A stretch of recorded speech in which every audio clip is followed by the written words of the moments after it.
యూఏఈకి వచ్చేది జస్ట్ ఒక arrival visa లేకపోతే ఎండిఎఫ్సి అనే ఒక ఫామ్ ఉంటుంది, అది నింపితే సరిపోతుంది. సింగపూర్కి కూడా 3-4 డేస్లో వీసా వచ్చేస్తుంది, పెద్ద కాంప్లెక్సిటీస్ ఏమి ఉండవు. ఈ మూడు కూడా ఏషియన్ కంట్రీస్లో ఆసియా ఖండంలో ఎక్కువ మంది పిల్లలు వచ్చి చదివే దేశాలుగా ఈ మూటికి కూడా మంచి పేరు తెచ్చుకున్నారు. ఇక్కడ అనేక కల్చరల్ సిమిలారిటీస్తో పాటు మిక్స్డ్ కల్చర్ ఉంది, అంటే డైవర్సిటీ మొత్తం ఏషియా నుంచి ఉంది. ఇప్పుడు దుబాయ్లో కానీ మలేషియా, సింగపూర్లో తీసుకున్నప్పుడు అన్ని దేశాల ప్రజలు కనిపిస్తున్నారు. అటు ఆస్ట్రేలియన్స్ ఉన్నారు, అటు న్యూజిలాండ్ వాళ్ళు ఉన్నారు, యూఎస్ వాళ్ళు ఉన్నారు, యూకే వాళ్ళు ఉన్నారు, ఏషియన్స్ ఉన్నారు, ఇరానియన్స్ ఉన్నారు, లెబనాన్స్ ఉన్నారు, అదేవిధంగా యుఎస్ఎస్ఆర్, అజర్బైజాను, కిర్గిస్తాను, అదేవిధంగా పాకిస్తాను, ఒక కంట్రీ అని కాదు అన్ని దేశాల నుంచి పిల్లలు ఉండటం వల్ల మిక్స్డ్ కల్చర్ అనేది ఇక్కడ ఉంది. మోరోవరు అన్నిటికన్నా మనకి ఎప్పుడు కూడా మనం గమనించండి, it is very very near to India.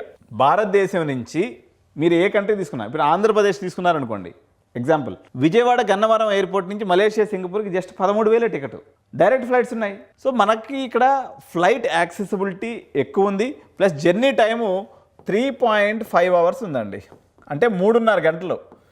ఒక విజయవాడలో ఉన్నటువంటి వ్యక్తి కానీ, ఒక చెన్నైలో ఉన్నటువంటి వ్యక్తి కానీ, ఒక హైదరాబాద్లో ఉన్నటువంటి వ్యక్తి కానీ ఈ 3 దేశాలకు వెళ్ళాలంటే పక్క సిటీకి వెళ్ళడం కన్నా ఆ దేశానికి వెళ్ళిపోవడం ఈజీ.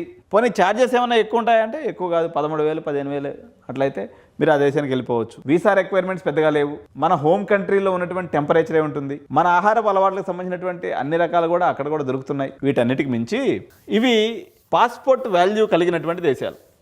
ఇప్పుడు దుబాయ్ పాస్పోర్ట్ ఉందనుకోండి, అంటే ఈ పాస్పోర్ట్ ఎందుకు వాల్యూ మనం చెప్తామంటే, పాస్పోర్ట్ వాల్యూ ఆఫ్ మీకు దుబాయ్ తీసుకున్నట్లయితే, అంటే యుఏఈ పాస్పోర్ట్ తీసుకున్నట్లయితే దగ్గర 150, 160, 170 కంట్రీస్ మీకు వితౌట్ వీసా వెళ్ళిపోవచ్చు. అంటే వాళ్ళు అన్ని దేశాలతో సత్సంబంధాలను మెయింటైన్ చేస్తున్నారని అర్థం.